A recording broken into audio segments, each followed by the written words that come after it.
पत्रकार मित्रों, परिचय सबका हो गया, फिर भी हमारे आए थे कोठारी जी महामंत्री।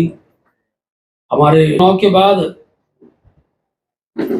आप सबसे बातचीत का ये प्रथम दिवस है और मुझे बताते हुए खुशी है कि हम एक अच्छे माहौल में मिल रहे हैं। सबसे पहले तो मैं चौथे स्तंभ का ये आभार व्यक्त करता हूं कि हमारी बातों को जन जन तक, गांव तक पहुंचाने में जो आपका योगदान है, वो भी भारतीय जनता पार्टी के पक्ष में जो आपका सहयोग है, उसके लिए मैं कृतज्ञता पूर्वक आप सबको भी आभार व्यक्त करता हूं। ये चुनाव ऐतिहासिक होने के साथ साथ विकसित भारत के निर्माण एवं श्रेष्ठ उत्तराखंड, विकसित उत्तराखंड विजन 25 की दिशा में आगे बढ़ने का जनादेश है, जिसके लिए भारतीय जनता पार्टी देवभूमि के समस्त मतदाताओं का कोटि कोटि आभार व्यक्त करती है।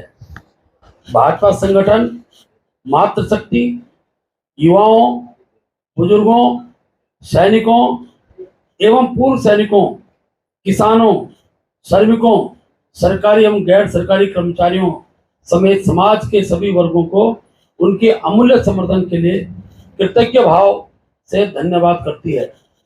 ये जनादेश 140 करोड़ भारतवासियों एवं 1 करोड़ 25 लाख उत्तराखंड वासियों की जन आकांक्षाओं की पूर्ति के लिए है।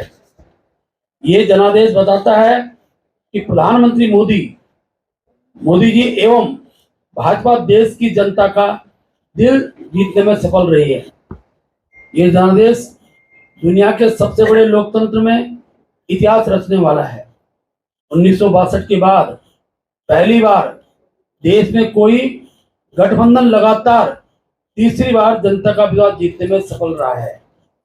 ये जनादेश देवभूमि की महान जनता द्वारा राज्य की 5 सीटों पर कमल खिलाने की हैट्रिक लगाने के लिए भी याद किया जाएगा। मित्रों, हमने प्रारंभ में कहा था कि देवभूमि उत्तराखंड के विकास में प्रधानमंत्री मोदी जी का जो योगदान है, वो यहाँ के जनमानस के हृदय में बसता है। और प्रदेश के मुख्यमंत्री पुष्कर धामी जी द्वारा जिस प्रकार से यहाँ के देवतुल्य स्वरूप को बनाए रखने के लिए जो उनका योगदान है, उस पर भी इस चुनाव ने मोहर लगाई है। ये जनादेश जातिवादी, तुष्टीकरण, भ्रष्टाचार, परिवारवाद और राष्ट्रविरोधी ताकतों को परास्त करने के लिए है। ये जनादेश प्रधानमंत्री मोदी जी के नेतृत्व में एनडीए सरकार को 2047 तक विकसित भारत के निर्माण की दिशा में आगे बढ़ाने वाला जनादेश है। उत्तराखंड के संदर्भ में देखें तो यह जनादेश प्रधानमंत्री मोदी जी के मार्गदर्शन, सीएम धामी जी के नेतृत्व में राज्य की डबल इंजन सरकार के कामों पर जनता का आशीर्वाद है। ये जनादेश राज्य के तीव्र गति से विकास मार्ग पर आगे बढ़ने और देवभूमि का स्वरूप बनाए रखने वाले साहसिक निर्णयों के पक्ष में है। ये जनादेश जहां डबल इंजन सरकार के कार्यों पर जनता की मोहर है, वहीं राज्य में मुख्यमंत्री श्री पुष्कर धामी द्वारा लिए गए साहसिक निर्णयों एवं प्रदेश में हुए चौमुखी विकास पर जनता ने अपनी मोहर लगाकर आशीर्वाद दिया है। ये जनादेश राज्य के हजारों कार्यकर्ताओं की जी तोड़ मेहनत का सम्मान है। इसके लिए समस्त भाजपा परिवार गौरव महसूस कर रहा है।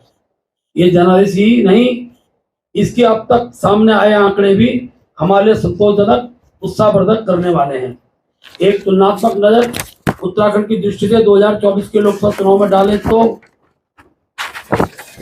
2022 में संपन्न हुए अंतिम चुनाव के मुकाबले, जो राज्य का चुनाव था, मुकाबले इस बार लोकसभा चुनाव में हम कुल 61 विधानसभा आगे रहे, जो पिछले 47 के मुकाबले 14 अधिक है।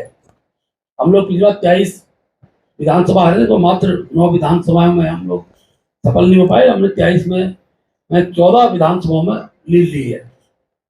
वही 2 लोकसभा पौड़ी एवं अल्मोड़ा की सभी 14 विधानसभा हम आगे रहे हैं। नैनीताल लोकसभा क्षेत्र में मात्र 1 विधानसभा में हम पीछे रहे। टिहरी लोकसभा सीट पर 11 विधानसभाओं में जीत दर्ज की है। इसमें भी बीजेपी अपनी एक ही सीट, हम एक जो हमारी पुरोला की सीट है, उसमें बहुत कम मार्जिन हम पीछे रहे हैं। इसकी हम लोग समीक्षा करेंगे। अन्य 2 में कांग्रेस निर्दलीय से भी पीछे रही है। हरिद्वार में भी 2022 के प्रदर्शन को बेहतर करते हुए भाजपा ने 14 में से 9 विधानसभा में बढ़त बनाई है। 5 विधानसभा वहां पर हम 9 में 5 14, ठीक है, 5 विधानसभा हम लोग 5 है भाई साहब, आप रिकॉर्ड देख लीजिए, 5 है। छठी कौन सी है बताओ? एक, हाँ हाँ